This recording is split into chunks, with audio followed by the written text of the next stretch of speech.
Germany में विश्व नेताओं की एक बैठक के दौरान लगभग 25,000 लोगों के ईरान सरकार के खिलाफ प्रदर्शन की खबर सामने आने के बाद थोड़ी चर्चा इस बारे में भी होने लगी। दरअसल यह प्रदर्शन ईरान के निर्वासित क्राउन प्रिंस रजा पहलवी के तेहरान पर अंतर्राष्ट्रीय दबाव बढ़ाने के आह्वान पर किया गया था।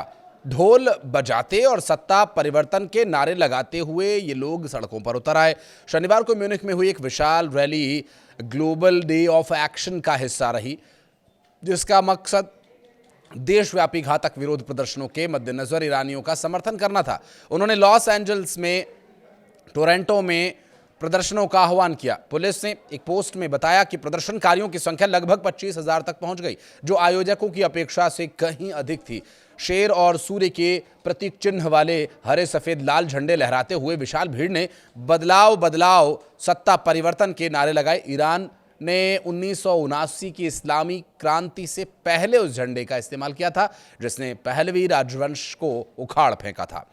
एक प्रेस कॉन्फ्रेंस में पहलवी ने चेतावनी दी कि अगर लोकतंत्र चुपचाप देखता रहा तो ईरान में और भी मौतें होंगी। उन्होंने पूछा कि हम इस घोर संकट की घड़ी में इकट्ठा हुए हैं और ये पूछने आए हैं कि क्या दुनिया ईरान के लोगों के साथ खड़ी होगी।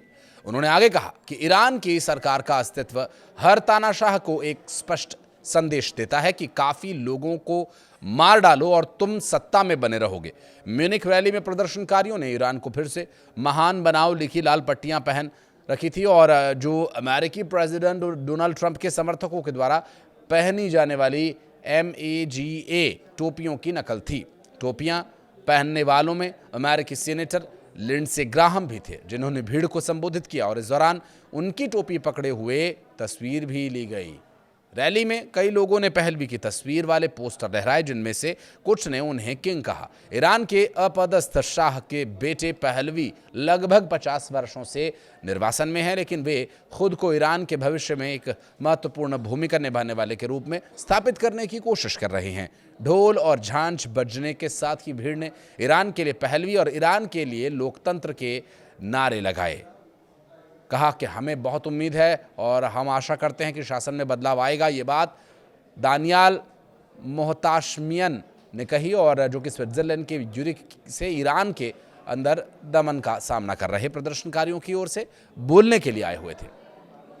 इंटरनेट पर पूरी तरह से सेवाओं का ठप होना और उनकी आवाज़ ईरान से बाहर नहीं पहुंच पा रही थी। लगभग 500 प्रदर्शनकारियों ने साइप्रस में निकोसिया में राष्ट्रपति भवन के बाहर भी रैली की, जिसमें से कई ईरान सरकार के खिलाफ और पहलवी के समर्थन में लिखे हुए बैनर्स लेकर के लहराते नजर आए। और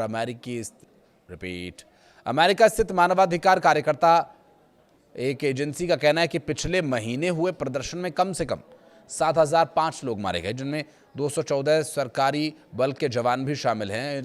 ईरान में पहले हुए अशांति के दौरों में भी इसने मौतों की सही गिनती की है और मौतों की पुष्टि के लिए ईरान के अंदर मौजूद कार्यकर्ताओं के नेटवर्क पर भी ये निर्भर करती है। ईरान सरकार ने 21 जनवरी को ही मृतकों की संख्या बताई थी।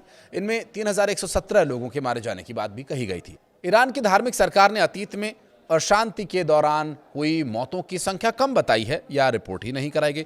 ईरान में अधिकारियों द्वारा इंटरनेट और अंतर्राष्ट्रीय कॉल्स को बाधित किए जाने के कारण एसोसिएटेड प्रेस स्वतंत्र रूप से मृतकों की संख्या का आकलन करने में असमर्थ रहा है।